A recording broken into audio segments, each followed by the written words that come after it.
It looks like a pretty good Monday Night Raw on paper, troops, but was it a good Monday Night Raw on paper, or was it bad? Because let's dive straight into it. Because we had meaningful matches with a few Hall of Famers slash stars appearing tonight that we might have thought might not have appeared. But you know what? I'm feeling a bit sicky. I'm feeling like Kurt Angle's locked me in the ankle lock because my left leg is absolutely aching, and there is two no ways to spin that troop. So we're going to dive straight in to Raw 8th of May 2023. Of course, we had two triple threat matches tonight, and then the winners would face each other in the main event to see who would go to the final at Night of Champions, which again, I think it's very weird because there's such a break the Night of Champions, wouldn't it make sense for these matches not to have done that? And like the triple threat matches happen this week, and then the finals of the matches happen like on next week's show. So next week's the 15th of May for Raw, and then for SmackDown, whatever date SmackDown would be next week, not this week. I think that's probably the way I would have done it. But then again, they are giving you like a super action-packed edition of Monday Night Raw, and they're giving you all this content, so I guess you can't really complain too much. But Cody Rhodes, adrenaline in my soul, he comes out, basically says that he's going to set his sights on the World Heavyweight title. Brock Lesnar is in the rearview mirror. We basically predicted though on the previous show that Cody Rhodes would get attacked by Brock Lesnar and get cost it. Now, I did kind of say he might be against the Judgment Day and he might overcome them 2-on-1, but I think that was being hopeful. Realistically, it was always going to be Brock Lesnar was going to attack Cody Rhodes, and that's what happened, but we'll get to that a wee bit later on. Basically, I don't know, it just felt like a cookie cutter promo for Rhodes. He can talk alright. I'm not saying he can talk alright, I mean, he's a good talker, he is, I'm not going to take that away from him, but he just repeats the same stuff that he talked about Brock Lesnar in the build up to their Backlash feud. And the fact this is going to lead to another match at Night of Champions, maybe we could have tried something different here. Cody, who knows? But we have Seth freaking Rollins taking on Nakamura and Damian Priest. So that is the first semi-final triple threat match of the show. You just look at this one, and Nakamura's got no chance. People will try and hype up the fact that Nakamura, well, he's just back, he's been moved to a new brand, the Puerto Rican crowd were going ballistic at his theme song. Aye, that's all true, but realistically, what chance did he have today? No chance. Priest, I think Priest had an outside chance, but then again, he just lost to Bad Bunny, and we kind of saw this coming. But Rollins wins, of course. We have a decent enough match here. Some decent enough spots. Nakamura locks Priest in the ankle lock, and it felt like it was my ankle. And then I knew as soon as this was locked in, I was like, Seth Rollins is going to do a frog splash off the top. That's exactly what he did. Did he hit Nakamura with a pedigree, or did he just pin him with the frog splash? Can't actually recall. It might have just been the frog splash, but either way, he advances to the main event. We then get Morgan and Raquel Rodriguez backstage. We've got Green and DePhil basically saying, yeah, we want a title rematch and we're going around and get a petition. And then they're like, oh, that's alright, you just go ahead and do that. But sometimes matches, right, these days is literally just made if Adam Pearce just says, well, that's alright, or if the person, the champion says, well, I want a match against him. Why is some feuds you have to go get a petition, and then some other feuds there's no petition? It's just oh well, he said so. It's inconsistent booking. It's not very good, in my personal opinion. Mustafa Ali taking on Otis up next. Mustafa Ali's a free agent. Kevin Patrick on commentary saying, well, that means he can appear on NXT, Raw, or SmackDown. It's why does Mustafa Ali get this treatment? Why do the people that get this treatment are bums? Apart from Brock Lesnar, the rest of them absolutely fucking suck, and you can't spin that anyway. That's just the reality that we fucking live in, troops, because they suck big time. And Mustafa Ali and his positivity gimmicks not doing anything for me. There's nothing positive about this. You've got Ottawa.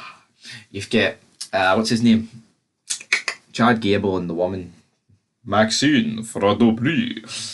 Basically distracting Otis. Mustafa Ali here has somehow picked up a victory, which is kind of hard to believe that actually happened, but who really cares if we're being honest? Then we have Cody Rhodes coming out, Finn Balor and The Miz. That is your other triple threat match. Again, you look at this, right? And The Miz ain't winning. There's no chance The Miz is winning, right? There's literally no chance. Like, they put him in because he's a former champion, which is fair enough, I guess, right? Then you look at Balor and Rhodes. Now, both have history with Seth Rollins. Rhodes has the better history in the more recent history. But you know Cody Rhodes is probably going to get attacked by Brock Lesnar, and that's exactly what happens. Cody has the match won. Brock drags him out from under the ring.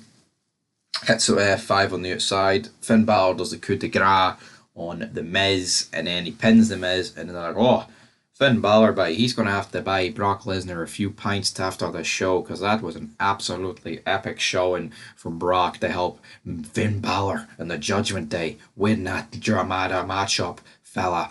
As Kevin Patrick would sound like, an absolute fucking jobber, pal.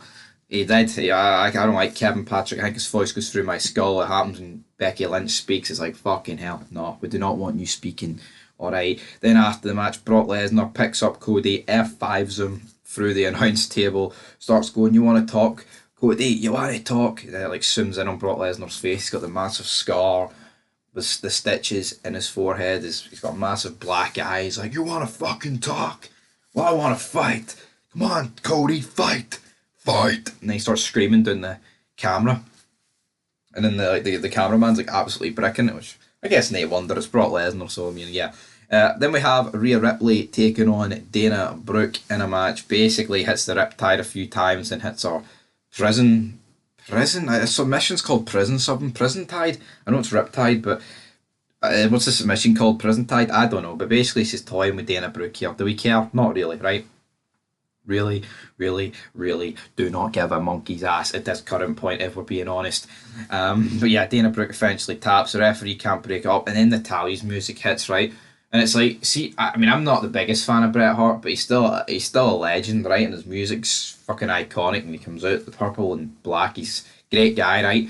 Even though I think he's a bitter bastard and he is overrated in the ring. But personally, I mean, why is Natalya getting... It actually just dilutes his fucking music. Could you imagine, like, if Austin's niece came out the I mean, oh my god, it would suck. It would absolutely suck. And then, like, Natalya gets in the ring, and Dominic's like, Rhea, it's alright, leave her, she's no worth it. And then they bottle it. Natalya comes out with a big plastic body, man. Her tits that probably fucking way more than Big Daddy Fee because the amount of plastic in them, G, and her face. Oh, Natalya, plastic, man. How about what happened to people just gracefully growing old? I mean, it definitely goes more towards men. I know women, I mean, of course you do get men that do it, get work done.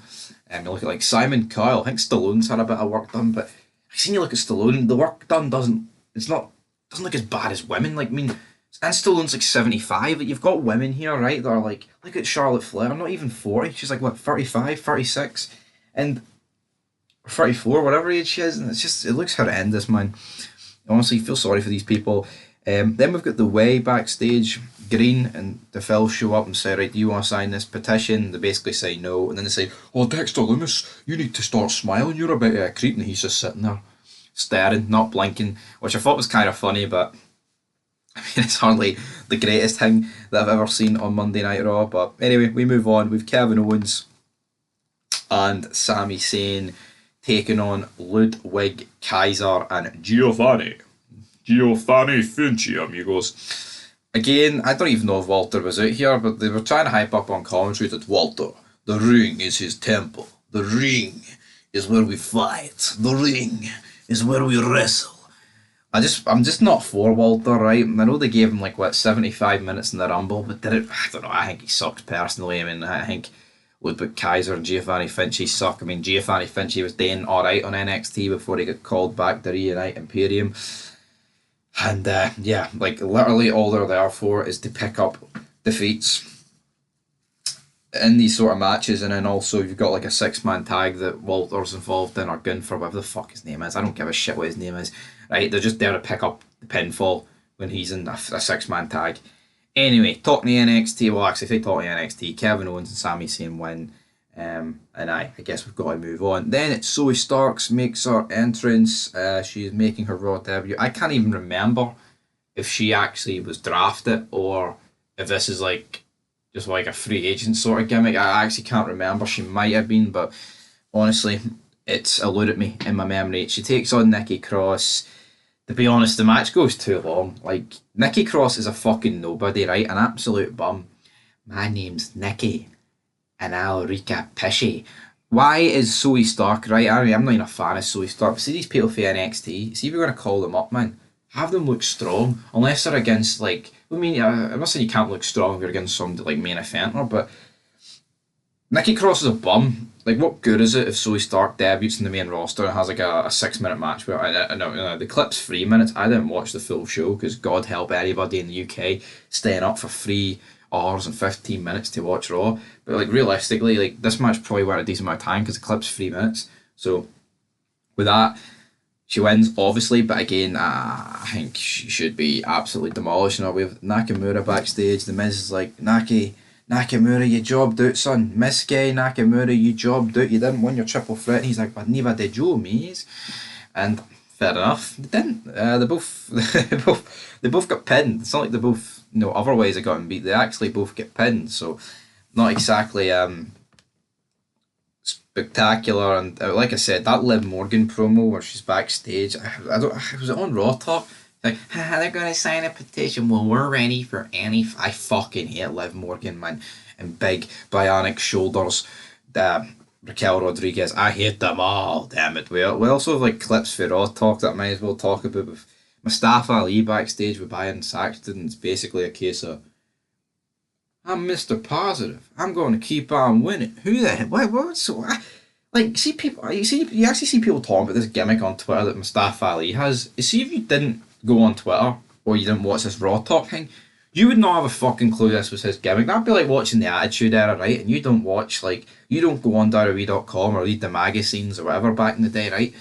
And Val Venus is supposed to be a pimp, but he does nothing to be like a pimp when he's actually wrestling. And it's like, so what's going on? No, because it was, see back in the day, man, or like people who are over or good, it's evident by just looking at them what the fuck their character is, but this guy's a bum.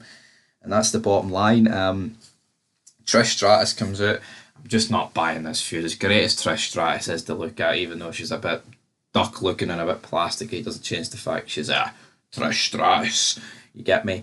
But she comes out basically, oh, Becky Lynch is missing. What the fuck is this gimmick, man, with the missing posters? She then plays Becky Lynch's music. Whoa. And she's like, haha, I tricked all of you. You guys are so dumb. You thought Becky Lynch was coming out here.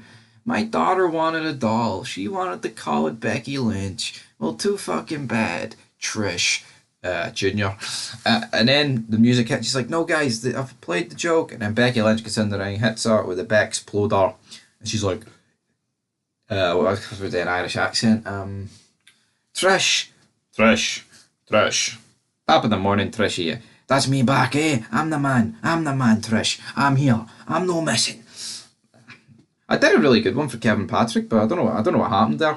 My leg's fucking in agony here, so I'm fighting through the pain. But yeah, Becky Lynch is back. This entire feud sucks, man. Honestly, like they actually brought Lita and Trish. Lita and Trish back, and Lita's been away for a bit since after Mania, right? But like they had the two best women of all time back for a pretty long period of time, and it did fuck all. Could you imagine Raw, right?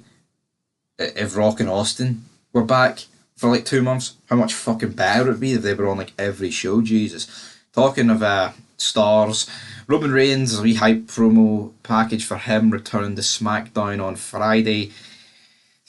Yeah, I mean, who gives a fuck? I mean, what's going to happen? Is he going to come out down?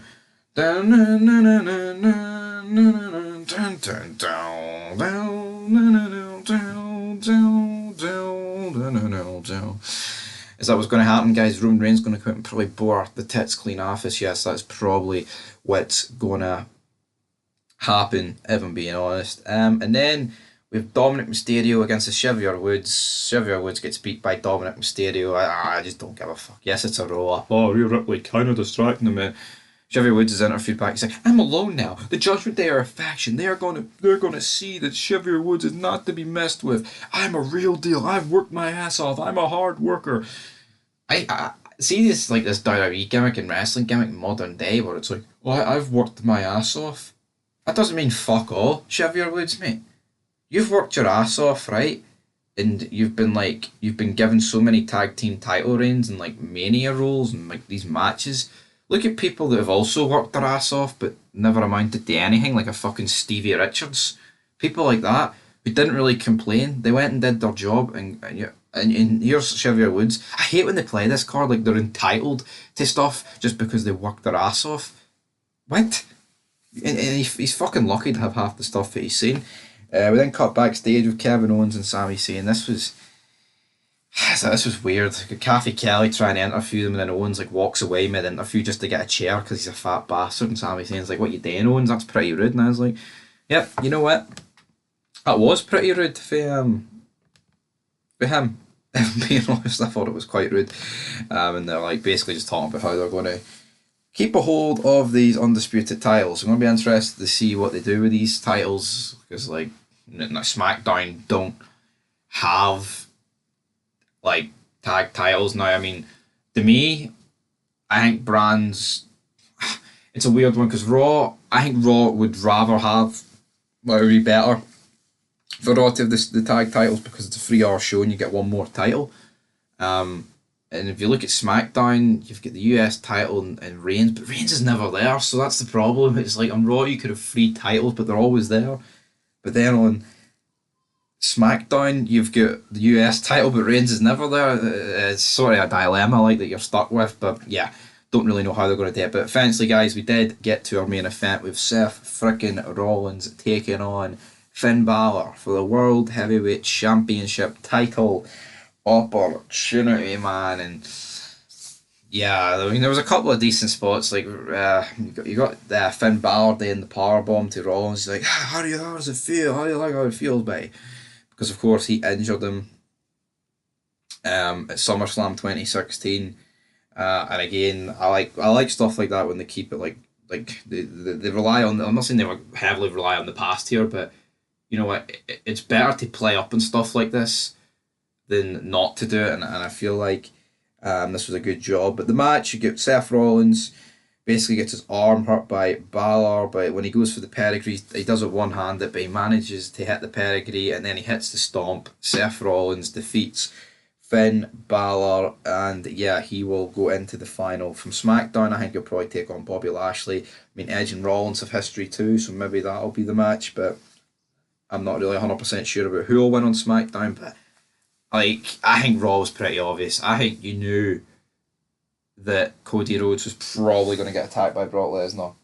And then you knew that Seth Rollins was in fact going to win because he's like the only other guy capable. Like, I mean, they could give it to Balor, but I just feel like Balor, who's like, what, 44 now? He's practically done all that could be done, if we're being honest. But anyway, guys, leave your thoughts down below. That is it for Fog Wrestling. This Raw, you know what, on paper, this should have been a lot better than what it was. It did feel important, like the world title stuff, but everything else was dire, man. Like Natalia coming out to challenge Rhea Ripley. Like, who the fuck is actually believing that Natalia has got a chance against Rhea Ripley? Because I would actually, well, I was going to say I'm desperate to know. No, I'm not really desperate to know, guys, but that's what we're in. We've got 18.5 minutes here on the clock. But NXT tonight. NXT is normally better. I mean, see these guys who didn't get drafted, even though I think all of them are awful and should get released, maybe like put like Baron Corbin on NXT or something. I don't know what they're going to do, guys. But anyway, as for this Raw, I have to rate it out of 10. I'm going to give it a 3. There was some stuff that was alright, like the title picture, but yeah, Brock, for example. But I mean, just not a fan of this Trish and Becky segment, man, honestly. Missing posters, what's that all about? Anyway, troops, 3 out of 10.